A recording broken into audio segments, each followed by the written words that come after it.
Good morning, Facebook family.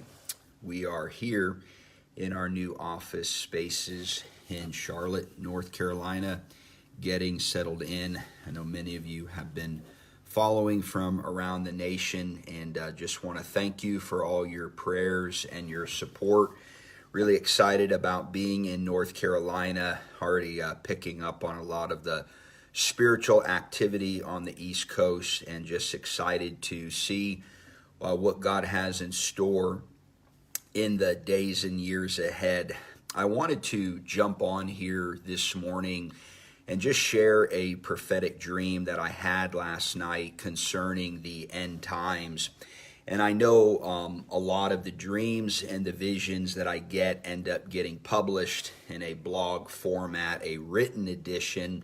But I just had a special burden from the Lord today just to jump on live and just share a little bit from my heart and from my experiences. It was a dream where I just woke up with just tears streaming down my face as God was talking to me, and just wanted to share a word of encouragement, what really matters most in a time of crisis.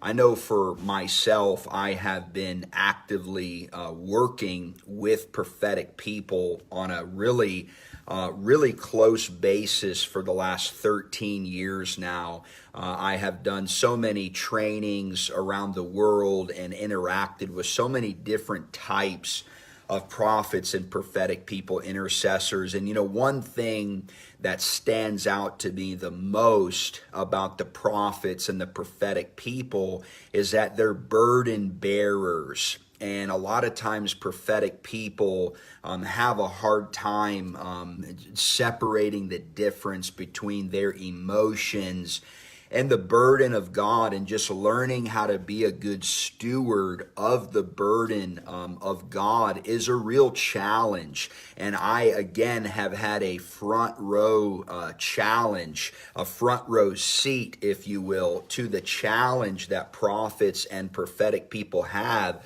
trying to be good stewards of the Lord, feeling the burden. They're so, fast forward to 2020, and we're living in a year where it's so unpredictable, and there's so much happening in the atmosphere.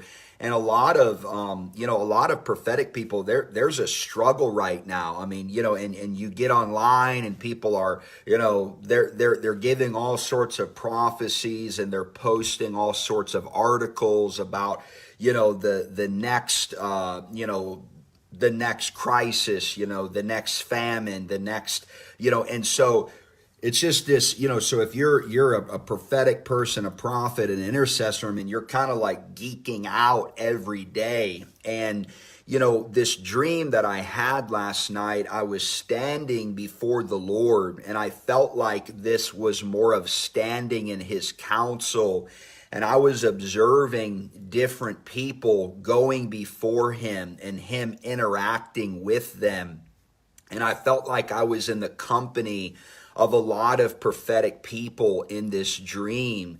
And as we began to get closer to the Lord, he began to inquire of people about how they were faithful in the end times.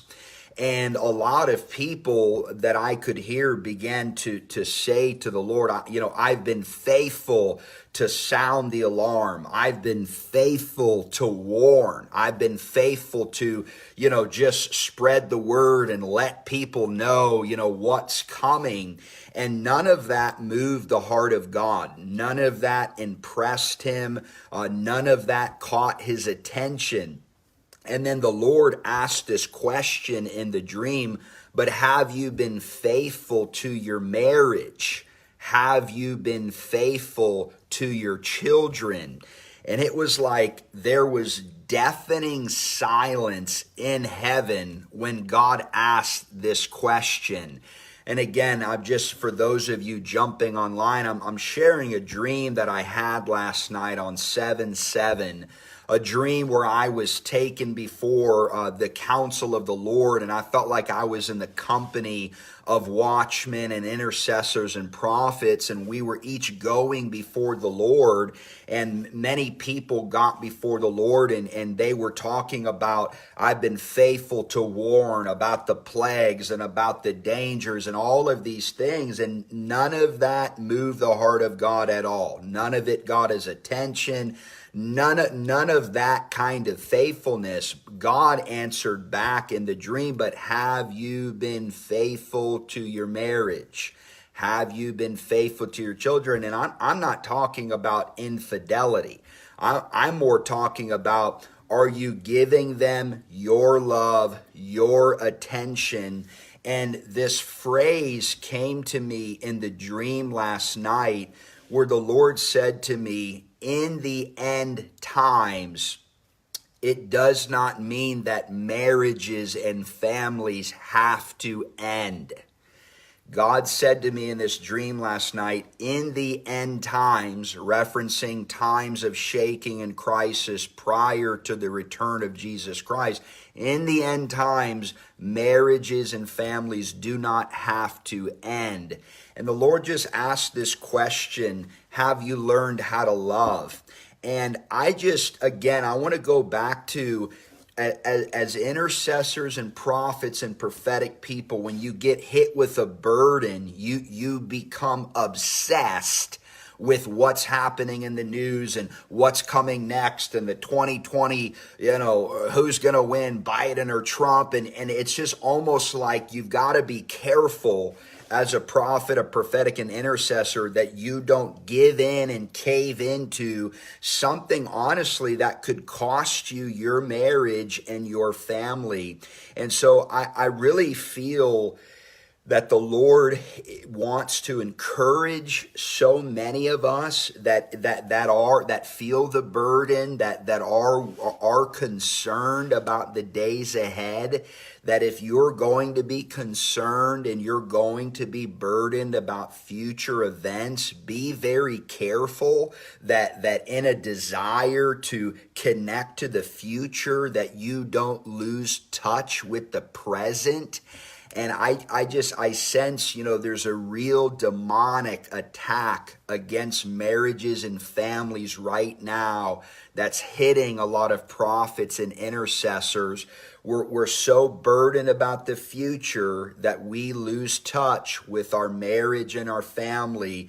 And when we stand before the Lord on that great day, I'm just telling you, if the dream that I had on 7/7 has any truth to it about what it's going to look like when we stand before him, standing before the Lord and saying, I warned America about future judgments and earthquakes and hurricanes, but then the Lord is going to say, yeah, but you didn't love and give any attention to your spouse. Yeah, but your kids didn't even know who you were because you were walled up praying about some future event. That we've got to do better, folks. So just wanted to give a shout out to the prophets, the intercessors, the watchmen.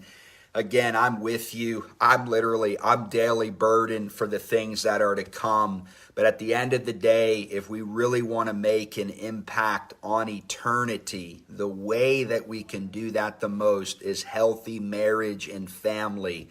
Jesus said in Matthew 24, the love of most will grow cold. We oftentimes think about the world and, listen, folks, the love of even prophets and intercessors can grow cold in your marriage and in your family.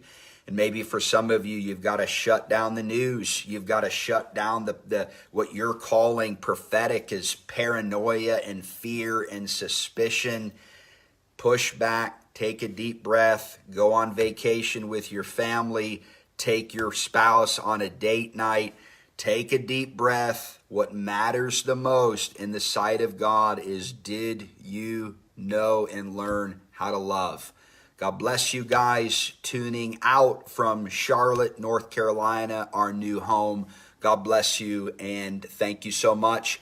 I'll be in West Virginia this weekend. If there are any folks watching, I'll be preaching in Fairmont, West Virginia at Covenant Church this Sunday, morning and night. You can go on our page and join us there, find out the details. God bless you guys.